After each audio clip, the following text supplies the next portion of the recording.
আমি তো অনেক রকম ভাবে চিকেনের রেসিপি তোমাদের সাথে শেয়ার করেছি, নিশ্চয়ই তোমরা দেখেছো।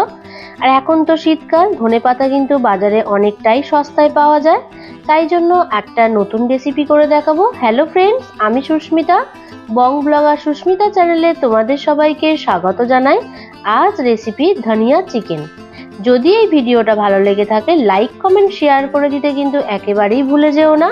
আর নতুন কেউ দেখে থাকলে চ্যানেলটাকে সাবস্ক্রাইব করে দিয়ে বেল আইকনটাকে অল করে দিয়ে আমার পাশে থেকো। আর তোমাদের কাছে আমার একটাই অনুরোধ, ভিডিওটা কিন্তু একেবারেই স্কিপ করবে না। তাহলে চলো ভিডিওটা দেখানো যাক। এখানে দেখো চিকেনগুলোকে ভালোভাবে ধুয়ে নিয়েছি, মিডিয়াম সাইজের চিকেনের পিস করে নিয়েছি। এখানে কিন্তু আমি চিকেনের সমস্ত রকম পিস রেখেছি।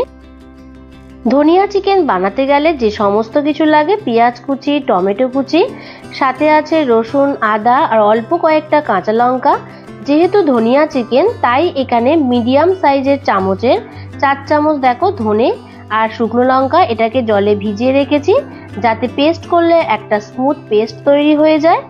তাই জন্য এই ধনেটাকে বেশ আধ ঘন্টা মতন ভিজিয়ে রেখেছি। আর এখানে দেখো আমি ডুমো ডুমো করে আলু নিয়েছি। এই রেসিপিতে কিন্তু আলু না দিলেও খেতে ভালো লাগে, যেহেতু আমরা বাঙালি আলু ছাড়া তো চলেই না, তাই আমি এখানে আলুটা অ্যাড করেছি। আর যেহেতু ধনিয়া চিকেন তাই এখানে দেখো গোটা গোটা ধনেপাতা, সাথে কিন্তু বরফ নিয়ে নিয়েছি, কারণ বরফের সাথে ধনেপাতাটা পেস্ট করলে ধনেপাতার রংটা কিন্তু একেবারেই নষ্ট হয়ে যায় না। চিকেনের একটা হালকা স্মেল থাকে, সেই স্মেলটা কাটানোর জন্য এখানে আমি দেখো 2 চামচ মতন ভিনিগার অ্যাড করে দিচ্ছি। সাথে দিয়ে দেবো স্বাদ অনুযায়ী লবণ। একে একে যে সমস্ত মশলা লাগছে সেগুলো দিয়ে দিচ্ছি। 1 চামচ মতন গোলমরিচের গুঁড়ো, হাফ চামচ মতন কাশ্মীরি রেড চিলি পাউডার, ছোট চামচের 1 চামচ হলুদ গুঁড়ো। তোমরা মনে করলে এখানে কিন্তু রেড চিলি পাউডারটা নাও দিতে পারো। ছোট চামচের 1 চামচ জিরের গুঁড়ো, ছোট চামচের 2 চামচ মতন দিয়ে দেব ধনের গুঁড়ো। আর সাথে কিন্তু লাগছে কাঁচা সর্ষের তেল।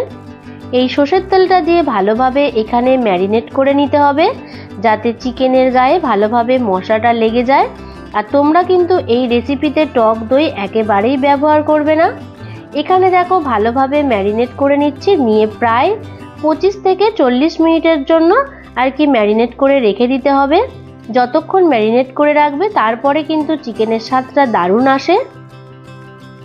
এবারে দেখো যে মশলাগুলো দেখিয়েছিলাম ধনেপাতার সাথে বরফটা পেস্ট করাতে, তোমরা নিশ্চয়ই বুঝতে পারছো রংটা কিন্তু একেবারেই চেঞ্জ হয়নি। সাথে আদা রসুন কাঁচা লঙ্কার পেস্ট করে নিয়েছিলাম। আর এটা যেটা দেখছো গোটা ধনে আর শুকনো লঙ্কার পেস্ট, এই পেস্টটা করে প্রায় অনেকটা জল দিয়ে ভালোভাবে মিশে নিয়ে ছাঁকনির সাহায্যে দেখো আমি আলাদা করে নিচ্ছি। এই রেসিপিতে কিন্তু আমি শুধু এই জলটাই ব্যবহার করব, এই মশলাটা কিন্তু দেব না। যেহেতু ধনিয়া চিকেন সেহেতু ধনেটা অনেকটাই লাগে, তাই এই ধনেটা দিলে কিন্তু চিকেনের স্বাদটা একেবারেই ভালো আসবে না। আর এই মশলাটা মনে করলে তোমরা ভালোভাবে শুকিয়ে নিয়ে পরে কোনো তরকারিতে ব্যবহার করতে পারো।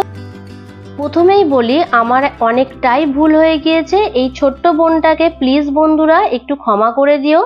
আমি যখন এই রান্নাটা করি তখন আমার একেবারেই মনে ছিল না ভিডিও অন করতে, তো যাই হোক একটু ক্ষমা করে দিও এই বোনটাকে। প্রথমে দেখো কড়াটা গরম হয়ে যাওয়াতে আমি সর্ষের তেল অ্যাড করে দিয়েছিলাম। তেল গরম হয়ে যাওয়াতে হালকা লবণ হলুদ দিয়ে আলু ভেজে নিয়েছিলাম। সেই আলু ভাজা হয়ে আসার পর টমেটো আর পেঁয়াজ কুচানো দিয়ে দিয়েছিলাম। সমস্ত কিছু ভাজা হয়ে যাবার পর তারপরে গোটা গরম মশলা দিয়ে ম্যারিনেট করা চিকেনগুলো অ্যাড করে দিয়েছিলাম, ভালোভাবে কষিয়েছিলাম। কষানো হয়ে যাবার পর যখন হালকাভাবে তেল ছেড়ে আসছিল, ঠিক গোটা ধনে আর শুকনো লঙ্কার যে পেস্টটা বানিয়েছিলাম সেই জলটা দিয়ে আবারও কষাচ্ছিলাম। তোমরা নিশ্চয়ই দুবার দেখতেই পেয়েছো আমি কিন্তু বারে বারে ঢাকা দিয়ে দিয়ে এই রান্নাটা করেছি। আর এই রেসিপিটা কিন্তু বারে বারে ঢাকা দিয়েই করতে হবে, তাহলে চিকেনটা কিন্তু খেতে বেশ ভালো লাগবে। আর এই রান্নাটা কিন্তু মিডিয়াম টু লো ফ্লেমে হবে, একেবারেই হাই ফ্লেম করবে না। আর এই রেসিপিতে কিন্তু কোনো এক্সট্রা জলের প্রয়োজন হবে না। তারপরে দেখো ধনেপাতার সাথে যে বরফটা আমি পেস্ট করে নিয়েছিলাম সেটাকে এখানে অ্যাড করে দিচ্ছি, দিয়ে ভালোভাবে এটাকে কষাতে হবে তোমরা একটু পরেই লক্ষ্য করবে যে অনেকটাই কিন্তু তেলটা রিলিজ হচ্ছে। আর এই রান্নাটা বারে বারে কষানোর জন্য চিকেনের স্বাদটাও বেশ ভালো আসে। নিশ্চয়ই দেখে বুঝতে পারছো কতটা তেল রিলিজ হয়েছে। এখানে চিকেন আর আলু সিদ্ধ হয়ে যাওয়াতে আর কিছুই মশলা লাগবে না। এই হলো আমার রেসিপি ধনিয়া চিকেন।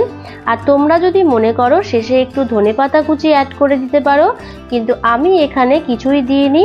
তাহলে চলো বন্ধুরা, আবার দেখা হবে নেক্সট কোনো রেসিপি নিয়ে। আর এই বোনটাকে কিন্তু প্লিজ বারে বারেই বলছি একটু ক্ষমা করে দিও। আর যদি আমার ভিডিওটা ভালো লেগে থাকে লাইক কমেন্ট শেয়ার করে দিতে কিন্তু একেবারেই ভুলে যেও না।